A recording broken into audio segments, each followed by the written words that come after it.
and welcome to Make.e episode 9. Episode 9, live podcast, hooray! I'm sat here playing with some blue tack because that's my very technical way of setting up my phone, my camera, is I blue tack it to a mug. In the new year, I hope to get a little bit more technically minded. Hello! So I've got lots to talk to you about this week. Yay! It's been a busy week in the Make.e household. So Technicolor Crafters held a swap shop, which was just brilliant. My haul is on its way. I did some excellent swapping this time.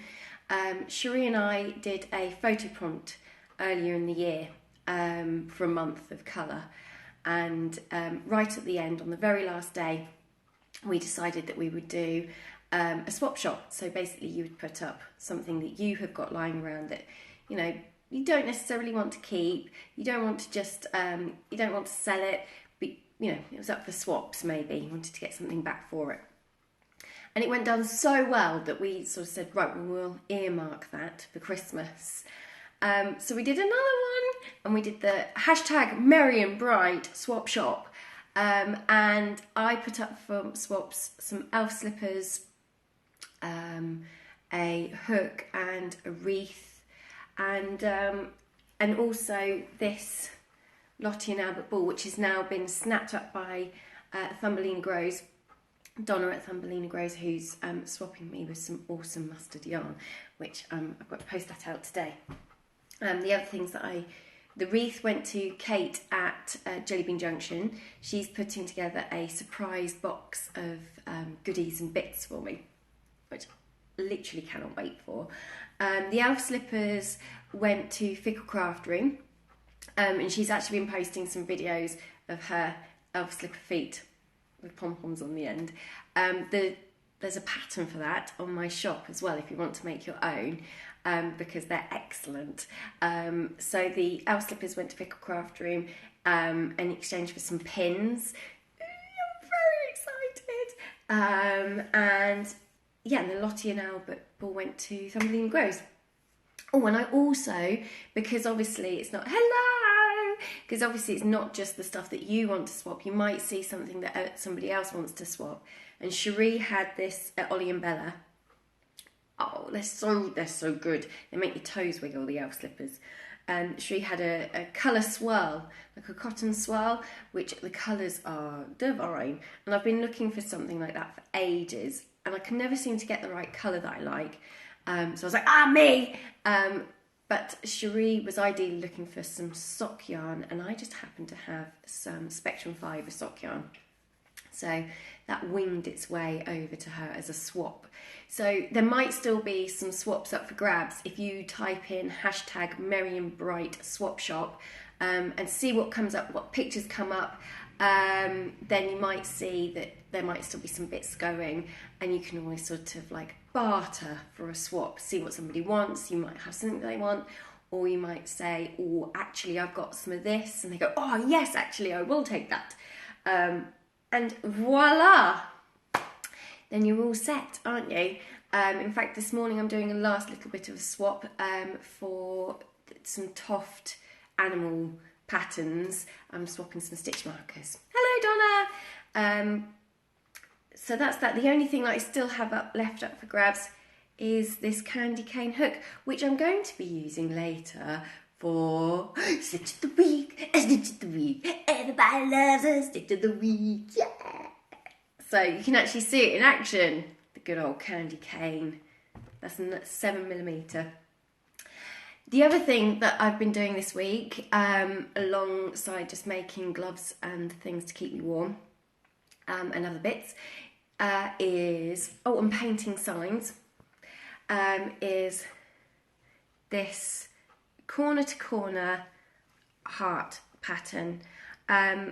Lindsay at Lottie and Albert messaged me a couple of weeks ago and said that herself and Jenny, just little Jen, were putting together a crochet along, and they were asking some people if they would put together some patterns that involved hearts and a square that measured 15 by 15, hearts, purple, and used DK washable weight yarn that we washed at like sort of high temperatures.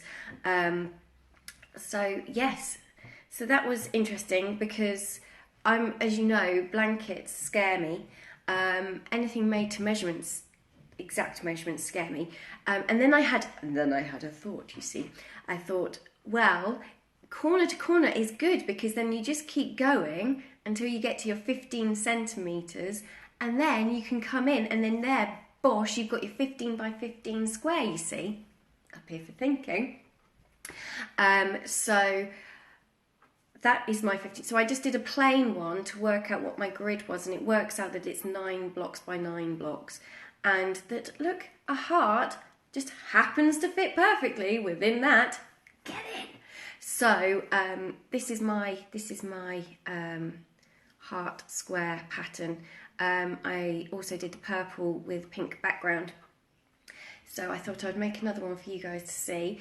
And head over to, it's called Little Hearts for Grace. So at Little Hearts for Grace, there's a whole page set up for it. And they've got a link to Lottie and Albert. So Lindsay at Lottie and Albert has done a blog post. And all the patterns are available there. There's 7 of us. Now this is where I get a bit dizzy because there's little old me going, hello. And then we've got the amazing Kate at Jellybean Junction, the total blanket babe that she is. She's an absolute whiz with cotton. Sarah at Anna Boo's house. I mean, come on, big names here. Kay Dailies, Celine at Crafty CC, Laura at Happy Berry Crochet, and Shana at Sweet Shana.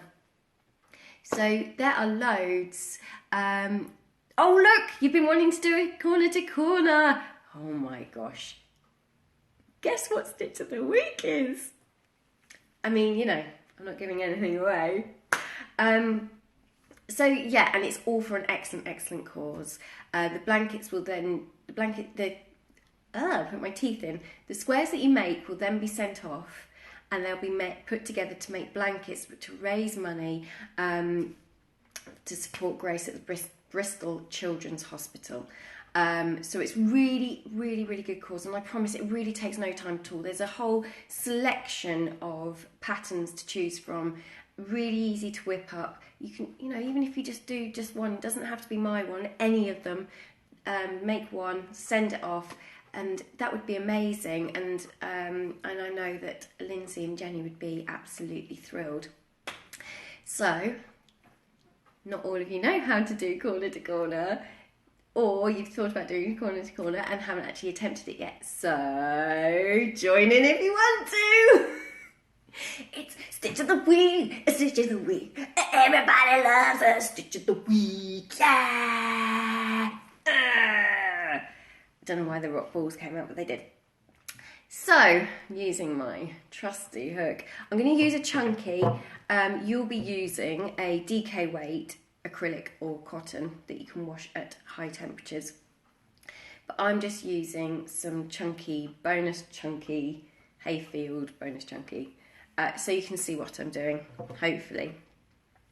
And I'm just using a 7mm hook to help, okay? Now, doing this and talking is going to be interesting, so let's see how far we get. The idea is that I will show you how to do a corner to corner, increase and decrease, so you can see what you're doing. Corner to corner patterns use a grid. So what you're doing is you're starting in one corner and you're working like this. And then, so it's kind of working almost like that. And then you'll see where the colour changes happen as you work on the grid. Okay, so it looks like a cross stitch chart. It's the same kind of thing. You're just putting in the colours when it says so. Okay, it's okay. You can watch later. I'm going to put this on YouTube if it saves my phone. And also this will be available, you know, constantly for 24 hours on my page as a story. So, da-da-da-da. There you go. There's the hook. casting on, and this is how you build your first square. You chain 6, so 1, 2, 3, 4, 5, 6. Just a standard chain. Okay. Then what you want to do is you're going to be using your treble stitch, or what's that in? Treble crochet in US is double crochet? Treble crochet for us. And you want the last 3 chain stitches, you want to put a treble into each of those last 3 chain stitches, okay? So just forget the earlier ones, scrap those, and just go in 1. More fingers and thumbs this morning. I seem to be really like super excitable today, like feeling in a really good upbeat mood, which is great because I love it when I feel like that. I'm like, yay! But it does make me slightly jittery. So my fingers and thumbs are all not working. So I've done the last 3 chains. I've stuck a treble into each. So you'll have something that looks like that. So that's your first corner square. Okay, so that's your first square. Okay, so to start with, it will feel like you're just increasing all the time. Now you need to put in an increase for the sides. Okay. Okay, so I'm just showing off my little. You can use it. Okay, so 6, 1, 2, 3, 4, 5, 6, and again, you want to just put a treble in those last 3 chain stitches, missing the earlier chain. So 1, 2.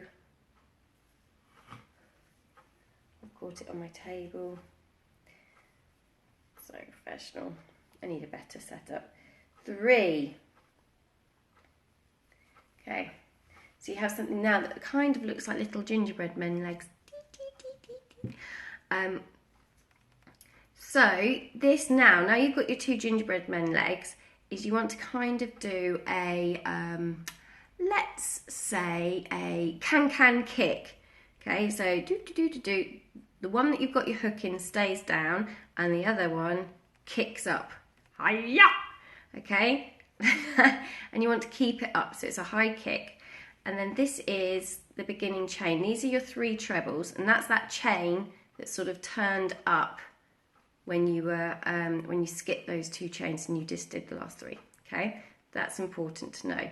You want to slip stitch. Now there's 2 ways of doing this. Okay, I've learned both ways. You can either, if it's easier, just find that chain space and slip stitch straight into that chain space, or you can find your 3rd treble, or that first treble that you did, and slip stitch into there.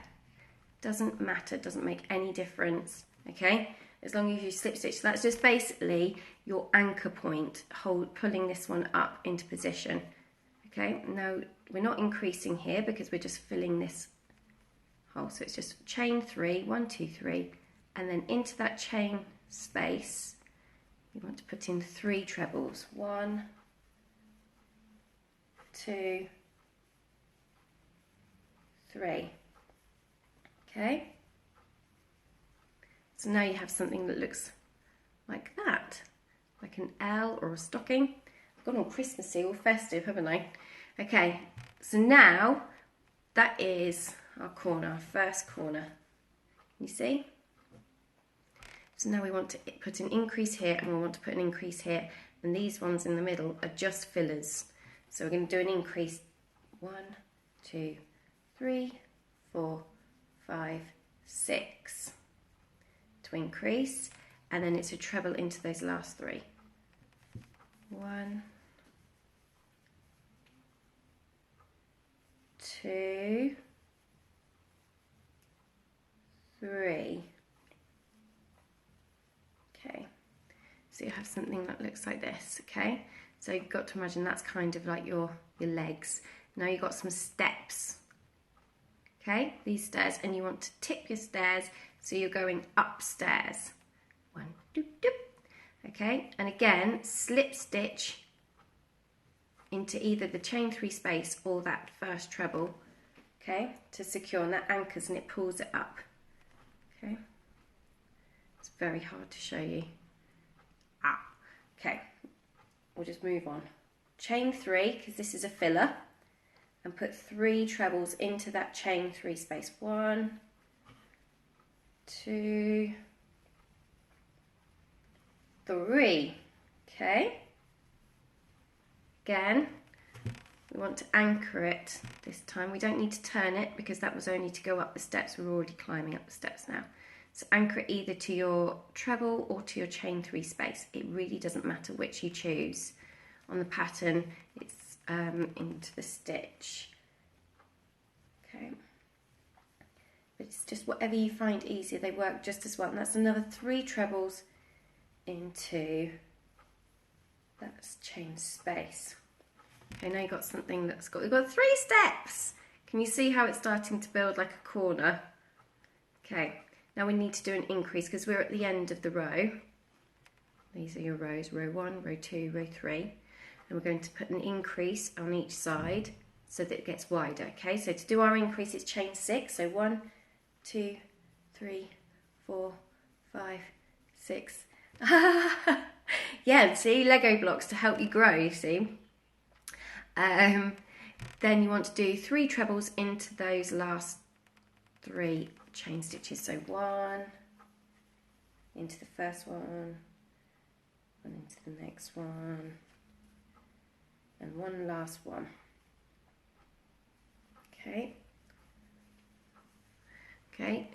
but now we want to, our stairs are going the wrong way, so we want to flip our stairs so that our stairs are going up so we can climb up our stairs. Okay, and again we want to slip stitch, so either into the chain 3 space or into the treble stitch. It really doesn't matter. All we're doing is we're pulling this up and anchoring it into place. So slip stitch to join and chain 3 up, and then put your 3 trebles into there. And these are the filler ones to create new steps.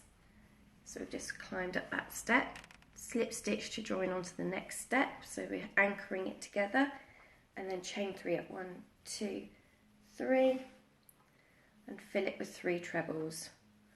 1, 2, 3. Okay, and then again we want to slip stitch to join, chain 3 up to allow for our treble, and then 3 trebles in. Okay, now I'm not going to go for a full 9 by 9 square, but what I am going to do now is I'm going to show you how to decrease.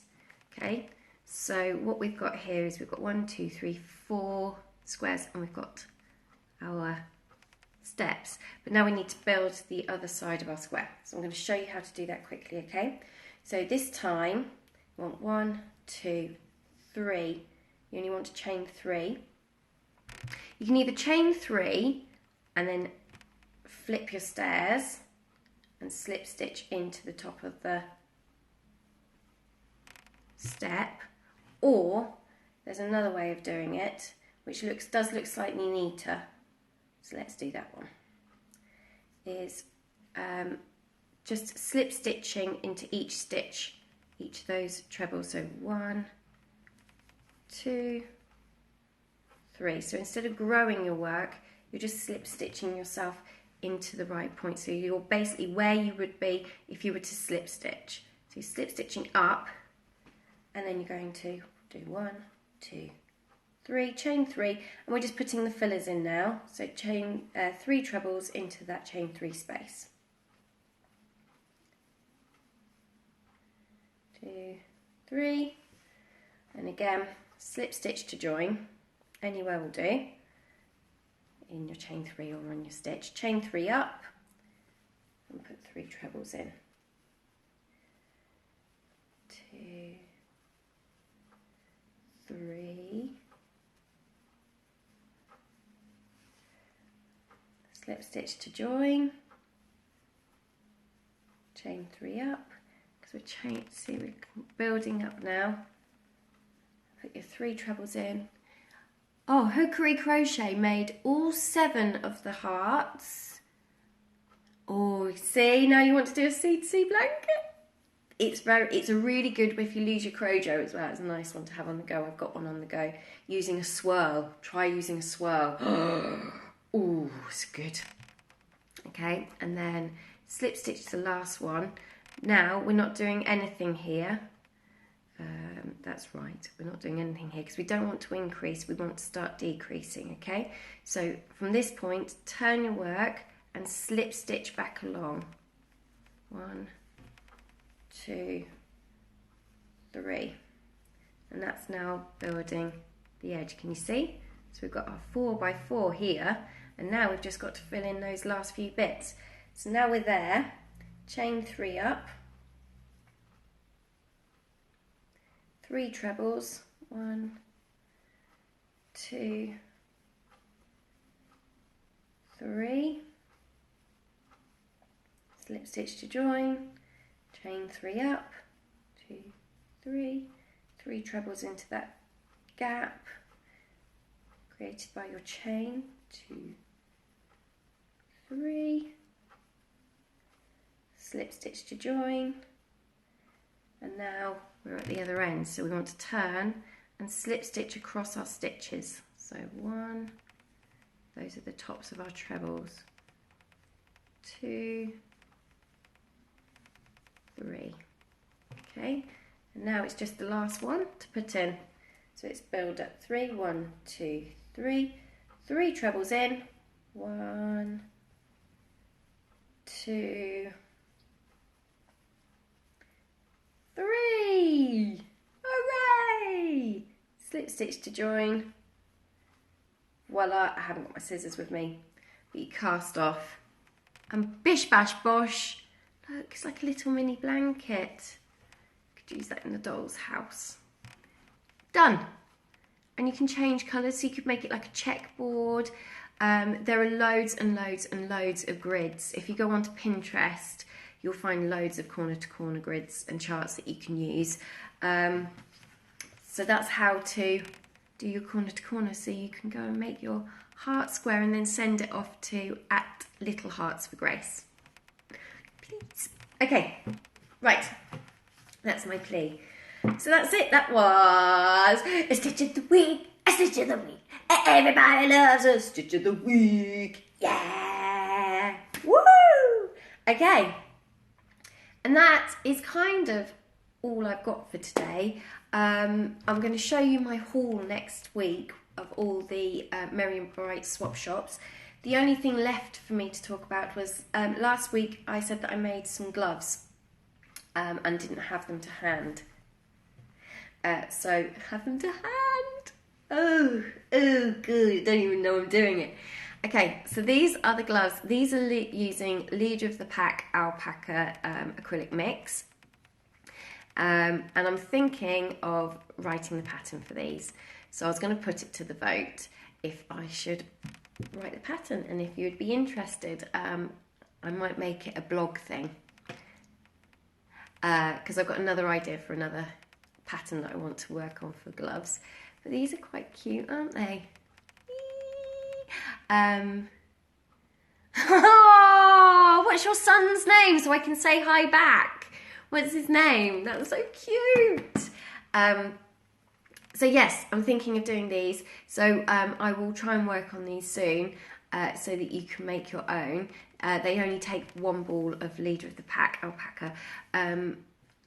The only thing that was putting me off, but it is no longer a problem, is I didn't know if they were washable, but I actually stuck these in the wash on a wool cycle. Ruben! Hi, Ruben! Hi! Hope you're being good. Santa's coming soon. Hi, Ruben. Right. So these have been in the wash. They went on a wool cycle, and then I actually put them in the tumble dryer as well, just to see. I thought, let's try it. And yeah, Bob's your uncle. They came out an absolute dream. In fact, I think they're even nicer. So that also means that your slipper socks that you can make using the Knitcraft blog means that they're washable too. Just put them on a wool cycle, cool wash, about 20 degrees. Maybe put them on the dryer for a bit and on the radiator for a bit, and then stick them in the dryer just to soften them up, maybe. So yeah, and quite a lot of you have been sending your posting your pictures of your slipper socks, and I love them. So if you're going to make some, please tag me. I'd love to see them. Anyway, I'm only talking to one person at the moment. So I will be back next week for crochet off, crochet off, crochet off, crochet off. Which is super exciting. Leader of the pack yarn is Amazeballs. So it's, yeah, grab yourself some from Knit Craft from Hobbycraft. And I'll see you next week. Thank you so much for tuning in. I hope that some of this, part of this, has helped enlighten you, enriched you, or just basically got you through your lunch hour. Mwah! Bye-bye!